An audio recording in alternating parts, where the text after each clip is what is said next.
Eu saúdo a todos com a paz do Senhor, amém? Amém. Como hoje foi um pouco difícil e até inviável, eu tinha separado uma mensagem para trazer na igreja, mas graças a Deus os irmãos conscientes do que está acontecendo, permanecendo dentro de suas casas, para a gente não poder deixar passar aquilo que Deus ele tem trago aos corações. Então eu queria dividir com vocês a pregação que eu faria hoje à noite. E graças a Deus eu posso fazer num ambiente um pouco mais seguro a todos nós. Que está em João capítulo 11, do versículo 47 em diante. Evangelho de João capítulo 11, do versículo 47 em diante.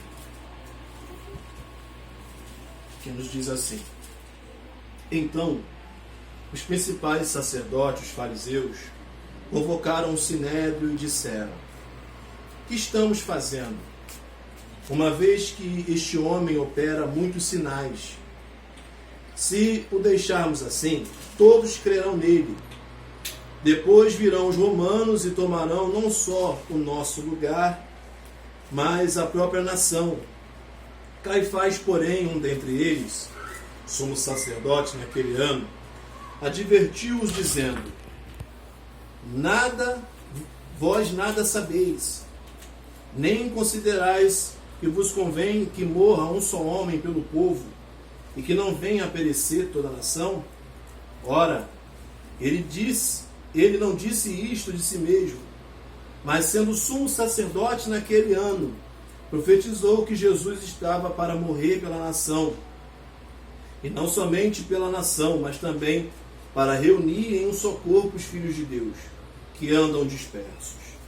Desde aquele dia resolveram matá-lo, de sorte que Jesus já não andava publicamente entre os judeus, mas retirou-se para uma região vizinha ao deserto, para uma cidade chamada Efraim, e ali permaneceu com os discípulos.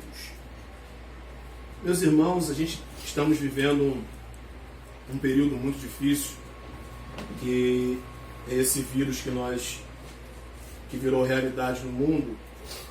E é muito comum a gente ouvir das pessoas, dos irmãos de fé, que nenhuma praga vai chegar na sua casa, os irmãos dizerem que Deus é com eles, que isso aí não é nada. Só que na verdade não é uma questão de fé que nós estamos vivendo. Nós estamos passando por uma questão de saúde pública. E nós precisamos encarar como uma saúde, como essa questão, como ela é.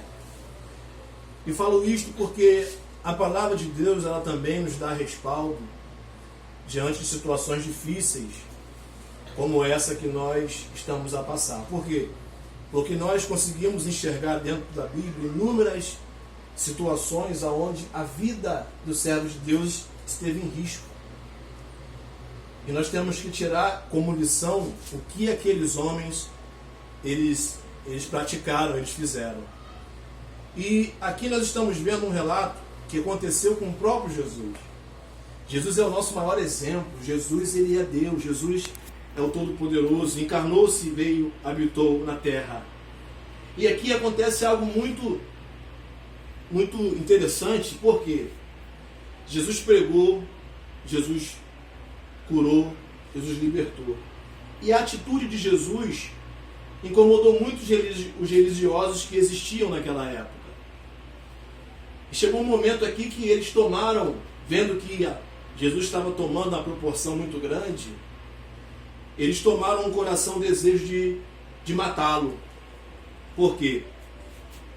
A cidade sitiada por Roma devia todo o respeito a Roma e as autoridades deveriam manter os judeus sob controle. Qualquer revolta, qualquer problema que tivesse na cidade, Roma iria intervir, iria tirar-lhes o poder que eles detinham, viviam bem, regaladamente.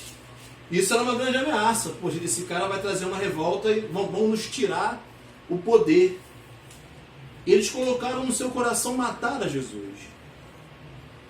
E interessante que A gente vê Caifás, ele dá uma palavra que a Bíblia diz que era uma profecia, que não era dele mesmo, que precisaria de um homem morrer não somente pelo povo judeu, mas também por toda a nação. Jesus tinha que morrer, mas aquele não era o momento que ele tinha que morrer. E o que nós precisamos analisar é o seguinte: essa situação mundial que ocorre, a muitos traz pavor, a muitos trazem dúvidas. O que nós precisamos colocar nos nossos corações é o seguinte: será que o nosso tempo aqui passou? Será que o que nós temos que fazer aqui em prol do reino de Deus acabou? Será que esse é o momento do fim da carreira? Porque aqui nós estamos vendo Jesus, diante dessa ameaça à sua vida, ele toma uma atitude.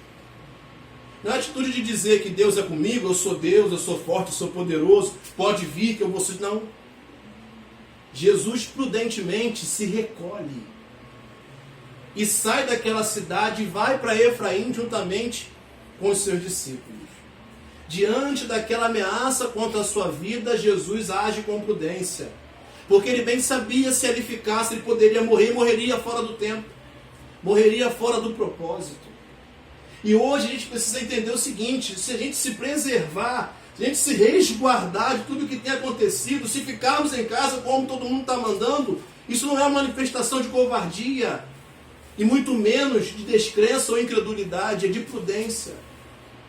Afinal, a obra de Deus, ela termina na minha vida por causa desse vírus? Se eu sei que a obra de Deus, ela tende a continuar, eu preciso fazer minha parte em cuidar dessa vida frágil que Ele me deu. Jesus, ele estava ali como... Ele era Deus. Como um homem, ele é prudente em se retirar.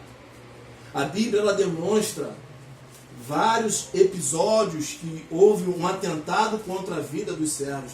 Porque hoje as pessoas falam de perseguição. O vírus não está perseguindo ninguém. O vírus não é perseguição.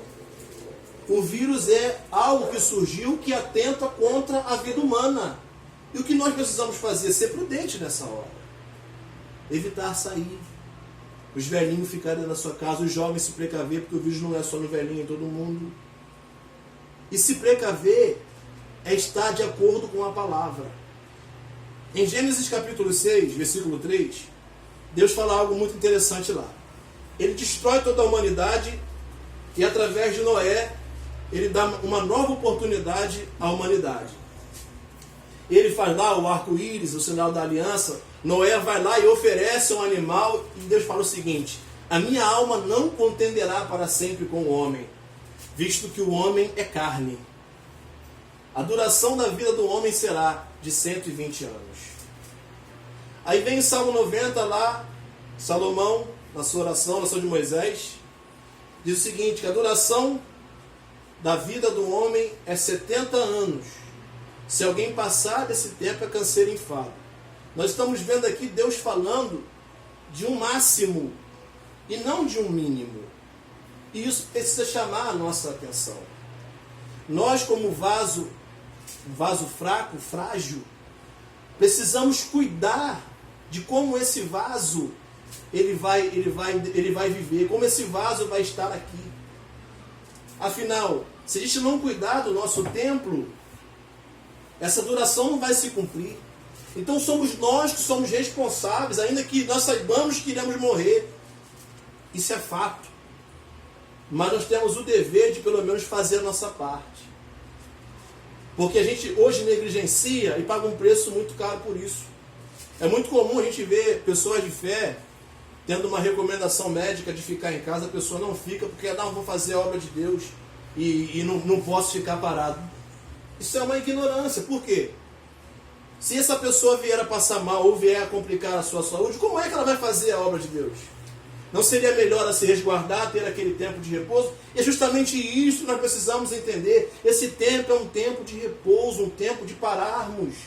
Isso vai passar, iremos continuar fazendo a obra de Deus. Eu vivi uma situação, estamos aqui dentro do lar, nós vivemos uma situação aqui mesmo. Nosso pai faleceu com 49 anos, porque não se alimentava bem, bebia, não dormia bem. Era da vontade de Deus que ele morresse 49 anos, ou foi negligência dele com esse vaso fraco e frágil que somos nós? Então nós precisamos despertar. Porque aqui nós estamos vendo a prudência de Jesus. E vamos lá, também tem outros exemplos. O apóstolo Paulo, quando ele soube que iriam matá-lo, o que fizeram? Pegaram ele e desceram ele no cesto, lá em Atos 9. Foi covardia dele descer no cesto? Foi covardia dos irmãos tirarem ele dali? Foi prudência. Então o que nós precisamos entender nos dias que nós estamos a passar é o seguinte: nós precisamos agir com prudência, porque a Bíblia nos ensina isso. Essa manifestação que a gente vai vendo em todo canto, que vírus nada, o crente está desesperado, o crente está sem fé, está incrédulo, isso não tem cabimento. Eu vou apertar a mão mesmo, eu vou beijar mesmo, eu vou fazer isso mesmo, eu vou para a rua mesmo, não. Isso não tem cabimento com a fé que a Bíblia ensina. A Bíblia nos ensina a ser prudente. Jesus, nós estamos vendo aqui, diante da ameaça de algo contra a sua vida, ele se retira. Os apóstolos, em muitas situações, muitas vezes não tinham como fugir, passaram e padeceram. Mas aquilo que dava-lhes, tendo um aviso prévio do que iria acontecer, como foi com Paulo, o seu sobrinho estava ali ouvindo, dizendo que os judeus iriam jejuar até que Paulo fosse morto. Ele vai lá e avisa, pelo prévio aviso, ele vai lá e toma uma atitude de tirar Paulo dali. Como Jesus soube que eles iriam matar, ele sai.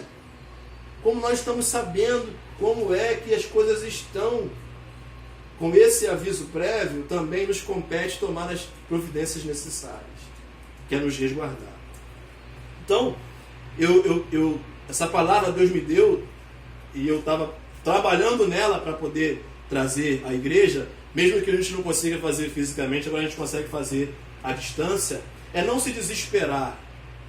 É entender que tudo isso é algo que nós temos que enfrentar.